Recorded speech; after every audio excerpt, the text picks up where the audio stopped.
No Evangelho de João, entre o capítulo 13 e o capítulo 14, ocorre aquela fatídica situação de Jesus comunicando aos seus discípulos de que ele estava para partir.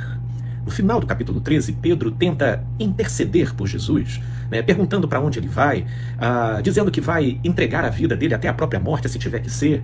E aí ali é um momento um tanto quanto triste e tenso, porque Jesus vira para ele e diz: você dará a vida por mim? O galo não cantará até que você me negue 3 vezes. Então, sob esse tipo de contexto, desencadeou-se ali nos discípulos de Jesus um pavor angustiado, amedrontado, e que visualizava naquela situação a premonição de eventos muito conturbados. E é aí que Jesus entra ali no capítulo 14 dizendo: não se turbe o vosso coração. Credes em Deus, crede também em mim. Perceba que Jesus traz para eles a comunicação de uma verdade perturbadora aos sentimentos e aos sentidos, que dizia respeito à partida daqueles a quem eles tratavam como o Cristo.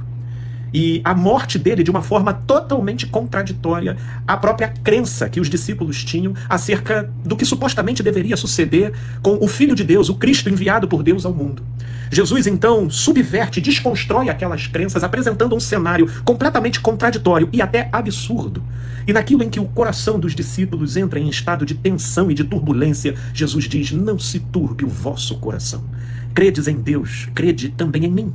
E é esse o desafio da fé ao qual nós somos convocados em Cristo Jesus.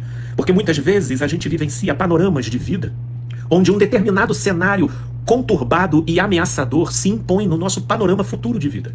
Às vezes de vida pessoal, de vida familiar, no contexto político. Enfim, nos âmbitos mais diversos da vida, cenários se colocam de modo ameaçador.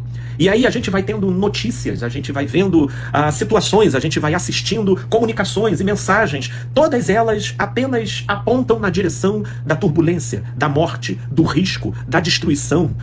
E isso vai tendo o poder crescente de perturbar, de causar turba no nosso coração. E quando o nosso coração fica atribulado, fica em turbulência, nós entramos em modos defensivos psicologicamente, ou de uma reatividade raivosa e ressentida, ou de um ataque extremo, onde passamos a devolver na mesma moeda aquilo que recebemos. Ou seja, vão se produzindo inúmeros sintomas, até mesmo aqueles que afetam o nosso humor, que intensificam predisposições patológicas já existentes, como ansiedade, depressão ou até o burnout. Não se turbe o vosso coração. Credes em Deus, credes também em mim, disse Jesus. O apóstolo Paulo, em 2 Coríntios, no capítulo 4, ele vai dizer: não atentando nós nas coisas que se veem, mas nas que se não veem, porque as que se veem são temporais e as que se não veem são eternas. Não deixe de se informar, não deixe de estar atento, não deixe de observar, mas interponha o filtro da fé entre o que você absorve, seja pela visão, pela audição, pelos seus sentidos e o seu coração.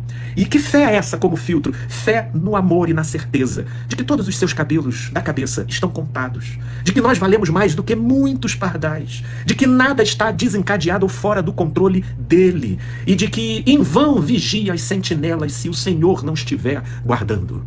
Sim, esse é o desafio da fé: promover a vibração da paz, mesmo que os sentidos estejam absorvendo a atmosfera da ameaça. E é isso que eu quero deixar como reflexão hoje pra gente aqui.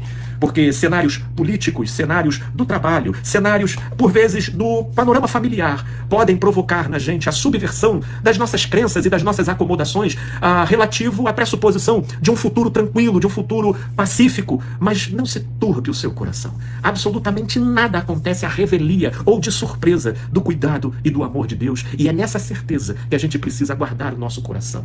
Porque para viver em tempos de notícias controversas, de um mundo ameaçador e perigoso, precisamos exercitar o olhar e a percepção que vê aquilo que está para além do que esses olhos podem alcançar. Que Deus nos guarde, nos preserve e nos fortaleça nessa fé. Essa é a minha oração. Paz e luz, meus queridos amigos e amigas.